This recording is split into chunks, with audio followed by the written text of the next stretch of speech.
Is the volume okay? So, first of all, I would like to thank you for inviting me. I'm thrilled to be here, and it's a fantastic organization of the JPAL Launch Africa. So I'm very happy to be here. Thank you. And second of all, I'm very, very excited that JPAL is now in Africa. So all of my randomized control experiments are in Africa, and I've been missing JPAL, but now I don't have to miss them on my trips anymore. So I'm super excited to work together, and I'm very happy that JPAL found its way all the way to Africa. So I will be talking about not only absentees, but I will be talking about community-based monitoring project that we implemented in Uganda. So since many of you have talked about Kenya and Ghana, so as Francis reminded me, Uganda is the pearl of Africa. This project is joint with co-author Jacob Svensson, who's at Stockholm University, also a JPAL affiliate. So the motivation behind this paper, behind this research project, was that 11 million children under 5 die each year, and almost half of these deaths occur in sub-Saharan Africa.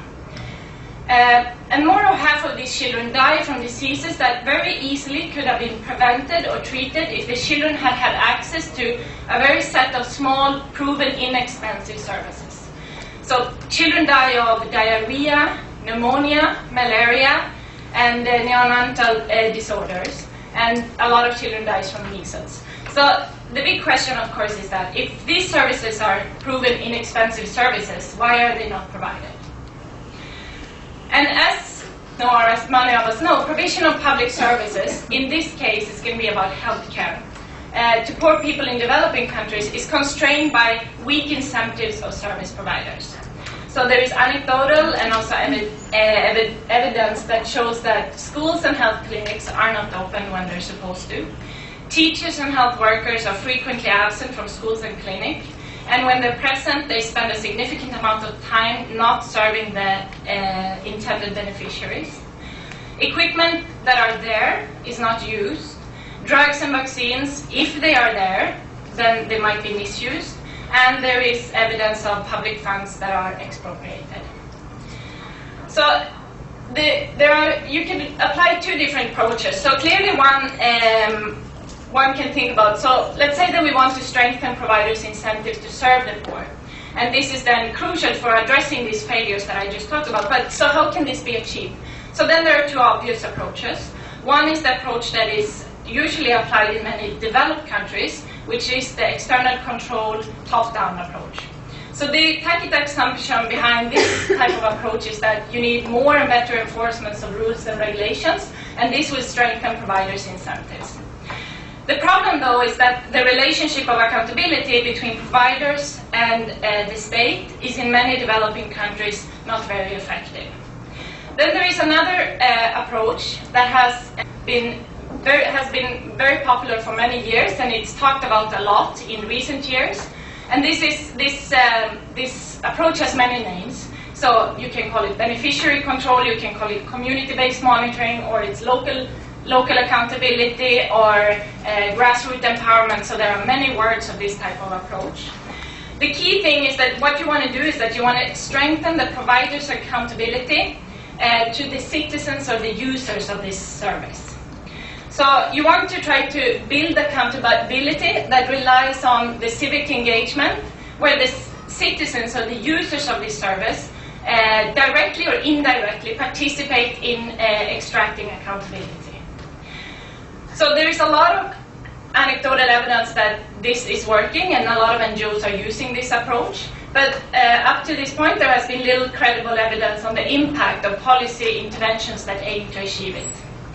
So in this paper, or in this project, what we tried to do was that we ran a randomized control trial of a community-based monitoring intervention in the public health sector in Uganda.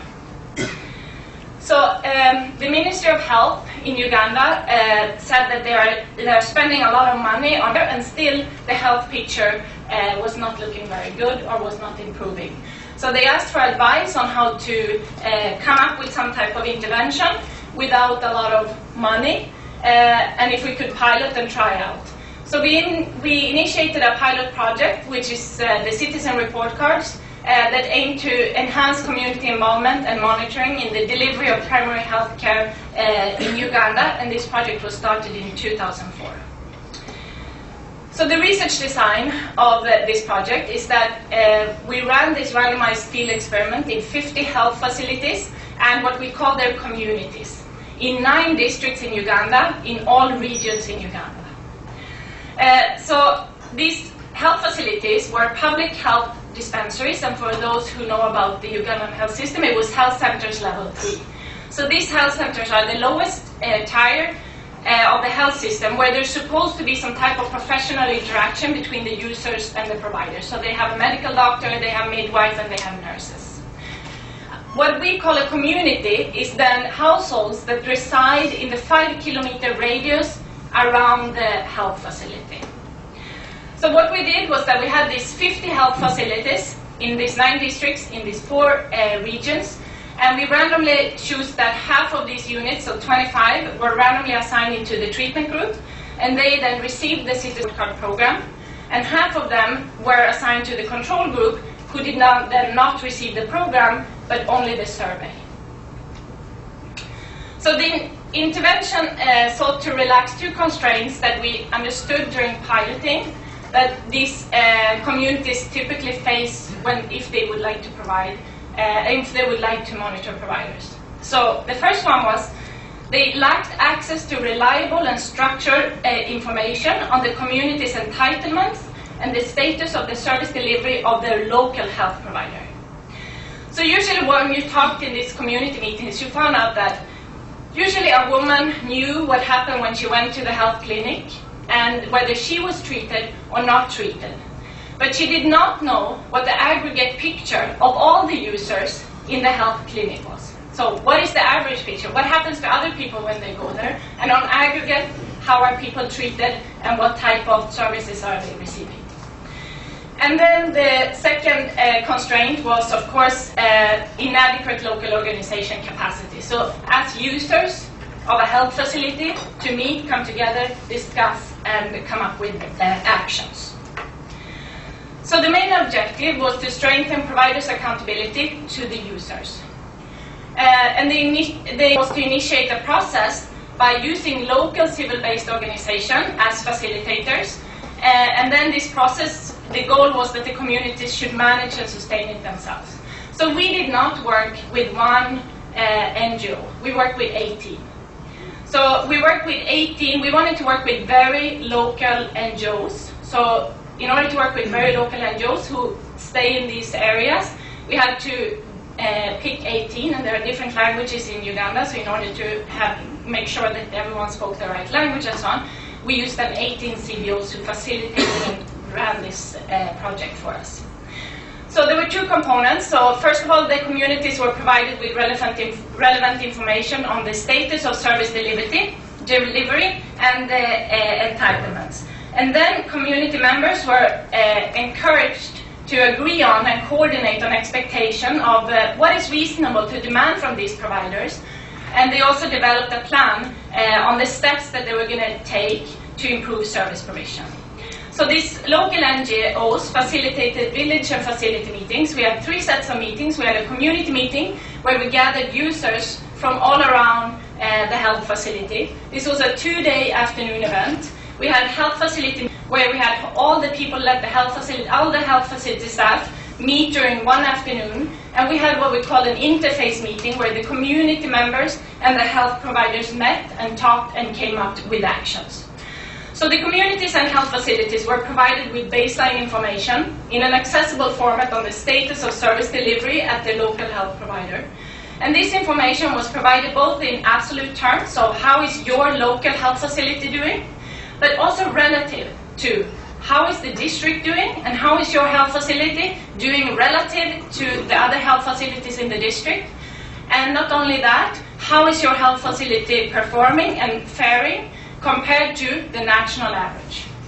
So they were able to, in a sense, assess the performance of their local health facility in comparison with the district and with the national.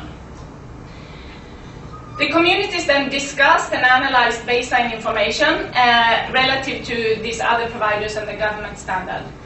And this information was given to both communities and the health providers. And we then used participatory methods to encourage them to jointly develop and set up a plan for how can we improve service provision and how can the community monitor the providers and how can this be done in a way without extra money. So there were no cash involved, no extra money, no, with the current resource envelope, what can the community and the health providers do to improve service provision like that? So this first step was initiated by the CBOs and it was facilitated by the CBOs. And after that, the communities were left alone, and we wanted to see if they were able to sustain and lead such an intervention. We went back 6 months later and had like a 2-day wrap-up to see what have they done and has something been conducted and why has things not been done, and then the community was left. So we needed data for 2 reasons, not only in this case to evaluate the intervention, but we also needed data to write the report cards. So data was collected both to rigorously evaluate the impact, but also to write up these report cards. So we did 2 surveys. We had a survey of health providers, so the 50 health providers, and then we had a survey of healthcare users, which was a household survey of 5,000 healthcare users. And we did, as usually in a randomized controlled trial, we did a baseline survey, and in this project, I'm going to present the results after the project having running for 1 year. So this is just a timeline. In the end of 2004, we collected facility data. In the beginning of 2004, the project was initiated. After 6 months, there was a quick refreshment, and in the beginning of 2006, we went and collected follow-up data. So just some quick pictures. This is one picture from the pilot when we presented report card findings for one of the health facilities. And then after when they were supposed to sit down and discuss what can be done and how it can be done, the community was divided in different groups. So one thing that we realized was that it was very hard for the community to just sit down and talk as a whole. Usually women were very quiet. So we divided them in focus groups. So women, young, leaders, olders, and so on were divided in different groups. And then all of a sudden the discussion just became very lively and very engaged. So this is the women focus group discussions when they are coming up with actions on how to monitor and what can be done. And then each group presented what they had come up with, the actions they had come up with for the rest of the audience. And in the interface meeting, we used, Francis will talk a bit more about that, we used one participatory tool to relax the environment a bit, and in order to be able for the providers to see the community's problems and the opposites. So we used role plays where the community played health staff and health facility staff played community, and it was a lot of fun actually. And it created a lot of tension, but then no one could stop it laughing at it. So the community-based monitoring project, so the findings from this project is that it increased the quality and the quantity of primary health care provision 1 year after the project had been running for 1 year. So in terms of monitoring and processes, we find that treatment clinics started sharing information about treatment practices, availability of drugs, service delivery in general, and they implemented tools such suggestion box. They started using numbered waiting cards. They put up duty rosters outside the health facility, and so on. We also find that the treatment communities began to monitor to the extent that we can measure it. We did not have anyone in these communities to monitor the process because we did not want to interfere with the process. So to the extent we can monitor or to measure it, we found that it was a joint effort managed by the community members, the local council, and what is called the Health Unit Management Committee. And this was a committee that was supposed to consist of village members and community members. And what appeared is that in the treatment communities, they all re-elected the members because these committees were not really functioning or not aimed to function in the way they were. So there were much more discussions about the health facility performance in the village meetings. So they started discussing, not only just discussing, but also the topics they discussed were on wide variety. As I said, these mismanaged health unit management committees were dissolved and new members elected. So when we look at treatment practices, we find significant improvement in examination procedures. So these are very simple things, so using a thermometer or just listening to the heart or the lungs, and very simple things, increased in the treatment communities. Waiting time decreased at the treatment communities, despite the fact that I'm going to show you soon, utilization increased. So utilization increased by 20%, still waiting time decreased. Immunization of children increased, and especially for children, very young children, below 1 year. And we found a 13 percentage points decrease in absenteeism when we did this unexpected visits to the clinic to measure absenteeism at the follow-up survey, and absenteeism decreased by 13 percentage points in the treatment communities. So this suggests that the quality and quantity of healthcare provision are due to behavioral changes of the staff. In terms of utilization, we find a 20% increase in outpatient service in the treatment communities compared to the control. And when we look at the household data, we find the same number. But interestingly then, we find that they switch from going to traditional healers and self-treatment and start going more to the public facility. In terms of how much they use providers, that remained constant just between the baseline and the follow-up. So it seems like they just switched from self-treatment and traditional healers to going to the public clinic. We find large significant differences in the number of deliveries, so 60% increase. Antenatal care increased by 22% and family planning by 18%. So huge increases in utilization. And then, of course, the optimal outcome, or the outcome that you want to look at. So treatment practices or quality of the treatment increased, utilization increased, information provision from the health facility to the community increased. Did this have effect on health outcomes? And we weighted all the kids, and we find significant difference in the weight of infants in the treatment communities. And for children below 18 months in the treatment areas, they weighted a 0.14 weight for age set scores more than children in the control communities. And then we look at child mortality, and we find a 33% reduction in under 5 mortality in the treatment communities. So in this treatment community, 55,000 people live. So this corresponds to 550 averted deaths in 1 year. So this number is very big. So the project studied this effect of enhancing rural communities' ability to hold primary healthcare providers accountable. The results suggest that community monitoring can play an important role in improving service delivery when traditional top-down supervision is ineffective. The Citizen Report Card project was implemented in 9 districts in all regions in Uganda, and it reached approximately 55,000 households. So in one sense, I would like to say that the project has already been shown that it can be brought to scale. When you look at cost effectiveness, if you do a very quick back-of-the-envelope calculation, the cost of this project was roughly $3 per household. So the estimated cost of averting a death is under five is about $300 in this project. And if you compare that to a study in Lancet, where they look at the average cost of averting death among 23 different interventions, they find that the cost is $887. So judged on this, judged on only looking at the cost per death averted, the intervention must be considered quite cost-effective.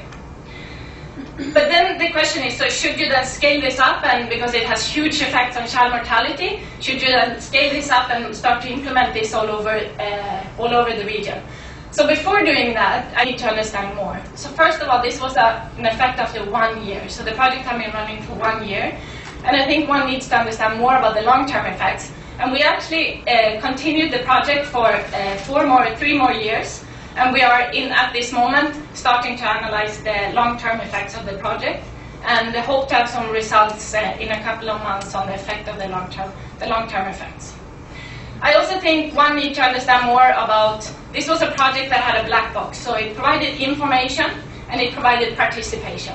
So is it information or participation that is important, or is it the combination of them? So what we actually did after this project was, when we collected the follow-up data of this project, was that we added another 25 health facilities where we took out the information component and we only did the participation component.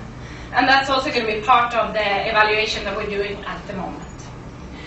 Then I think it's also very important that one try to understand, does this work in other sectors? Does this work in other countries? So I think there is still a lot to try to understand, and I hope that with the evaluation that we're doing right now, with the newly collected data, we will understand some more. Okay, so that's, thank you.